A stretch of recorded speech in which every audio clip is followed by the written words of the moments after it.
Jadi kelanjutannya, jika Anda itu selaku pribadi mungkin hal itu bisa dimaklumi kalau selaku pribadi. Tetapi kalau Anda itu selaku seorang pejabat, sebagai seorang yang bermartabat, tentunya perbuatan dan perilaku menyimpang seperti itu akan menjadi sorotan publik, menjadi kontrol sosial, dan menjadi penilaian tertentu yang harus menjadi ukuran atau standar seseorang itu patut untuk diberi kepercayaan menduduki jabatan tertentu atau tidak. Dengan perbuatan Anda yang arogan, anarkis, serta penghinaan pada pribadi orang lain, padahal pribadi orang lain itu memiliki keluarga, memiliki standar nilai, dan orang itu tidak persoalan sendiri atau tidak sendiri, tetapi di sini ada persoalan hak, dan kami juga tidak mengganggu berkaitan dengan aktivitas saudari IWW di dalam menjalankan tugas selama itu 15 tahun, Pak. Tetapi karena dia itu memiliki tanggung jawab dalam rangka untuk menyelesaikan kewajibannya kepada keluarga, karena hak-hak itu sudah kami tunaikan semua, mulai dari merawat dia, mendidik dia, menyekolahkan, bahkan sampai menjadi PNS dan lain sebagainya. Sedangkan untuk urusan anak, karena sejak awal kan kita tidak punya komitmen terhadap merawat anak. Jadi anak itu begitu dilahirkan, diminta orang lain diberikan. Yang pertama itu kan dulu anak kita itu kan diminta oleh Pak D. Muhdi atau Pak D. Mada, dan itu diikhlaskan, jadi tidak ada masalah. Sedangkan yang kedua, anak kedua itu rencananya kan akan diberikan kepada keluarga kami jika terjadi. Saya tahu bahwa perencanaan perceraian itu kan untuk bisnis perkawinan saja. 3 bulan habis perkawinan saja itu karepnya kita biar tidak punya anak dan akan diceraikan oleh mertua kok. Saya tahu itu. Jadi 3 bulan setelah pernikahan itu saja sudah ada perencanaan dari pihak mertua untuk menceraikan saya dengan istri saya. Jadi perkawinan itu hanya untuk menutupi aib dari mertua, karena saudara Indah Wayu Widiawati sudah hamil dulu dengan laki-laki lain atas nama Muhammad bin Kadir. Jadi kawin itu dipercepat karena dia itu hamil dengan orang lain. Itu ada rahasia besar, Pak. Jadi kemungkinan besar anak yang pertama itu total adalah anak dari Muhammad bin Qadir, dan saya menjadi korban untuk menutupi aib itu, dan itu kita jalani. Setelah 3 bulan pernikahan, barangkali mungkin sebelum 6 bulan melahirkan itu. Di 4 bulan setelah perkawinan itu melahirkan, Pak. Kan gitu. 9 bulan, jadi 4 bulan melahirkan ditambah 9 bulan. Iya. 12 bulan melahirkan 2. Berarti hamilnya kan sebelum nikah itu. Dan saya taat akan aturan itu dan menghubungi saudari Indah itu setelah anak itu dilahirkan, dan dia masih ada hubungan dengan laki-laki lain. Jadi bukan mengungkap misteri hitam dari latar belakang Indah Widiawati. Di sana pun Indah itu menjadi pusat lelang. Lawang orang KKN itu dari 12 orang itu 8 orang merasakan semua, Pak. Jadi piala bergilir, asalnya pacarnya Pujiman, terus jadi pacarnya Sapi'i, jadi pacarnya Mamat, jadi pacarnya ini. Belum yang lain. Jadi urusan pacaran dia nomor satu. Ya, memang dipacang-pacangkan dan dipacok-pacokkan oleh ibunya, seolah-olah ya mutiara yang harus dibeli mahal seperti itu, seperti boneka saja. Dan yang kedelorop saya gitu. Jadi setelah madu-madunya dan mutiaranya diambil oleh mereka semuanya, itu kita hanya mendapatkan tulang belulang. Dan tulang belulang itu kita rahasiakan, kita masukkan ke dalam almari sehingga tumbuh daging-daging dan lain sebagainya, dicolong oleh Bambang Permadi itu. Jadi sebenarnya kita ini memerebutkan sampah.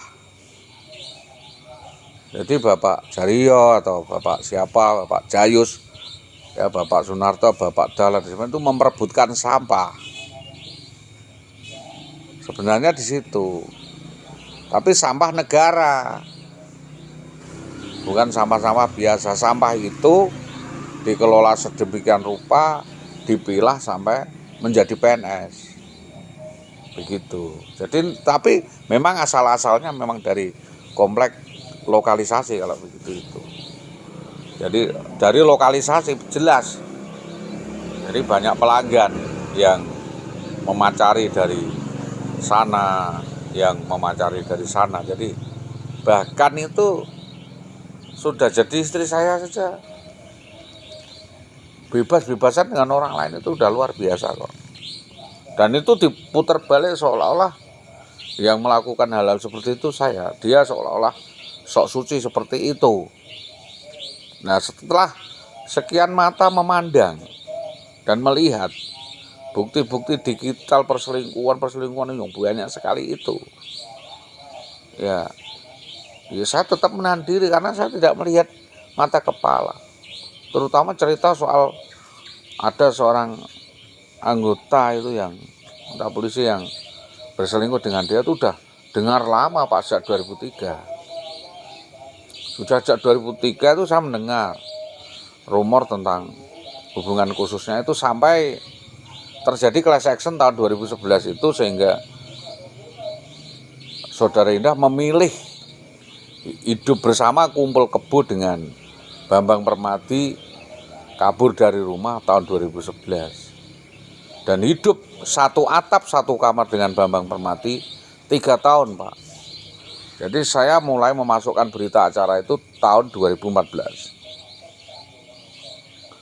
Tahun 2014 kita masukkan sampai berita acara itu sampai ke Mabes Polri, sampai Polda Jawa Tengah, Irwasda, Irwasum, sampai Propam. Bambang melawan, baik memerintahkan preman, memerintahkan teman sejawat, memerintahkan buzzer, memerintahkan dan sebagainya. Saya dikriminalisasi. Saya dikenakan perkara ini, itu, KDRT dan sebagainya, tapi telat. Jadi Saudara Indah Widiawati dan Bambang Permadi itu saya biarkan makan wareg sampai 3 tahun pasca diterima PNS 2010, 2011 minggat itu Pak. Berarti 11, 12, 13 itu makan kenyang, maling kenyang, bajingan kenyang, demenan kenyang.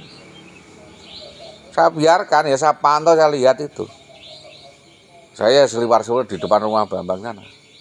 Saya tidur di kuburan Ngerang untuk memantau kebenaran, ternyata benar. Lingkungan sana saya tanyain semua, Bapak Tambal Ban itu, Bapak Kliwon, Bapak Nur, Bu Supawatin, sekitar situ. Memang sepak terjang Bambang memang ruwet seperti itu, dan Indah juga ruwet. Jadi orang-orang sama-sama ruwet itu bersatu untuk menghancurkan saya yang pertama.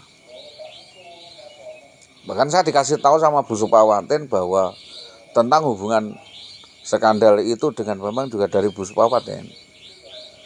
Nah sebelumnya dari Sukandar Adminingsih itu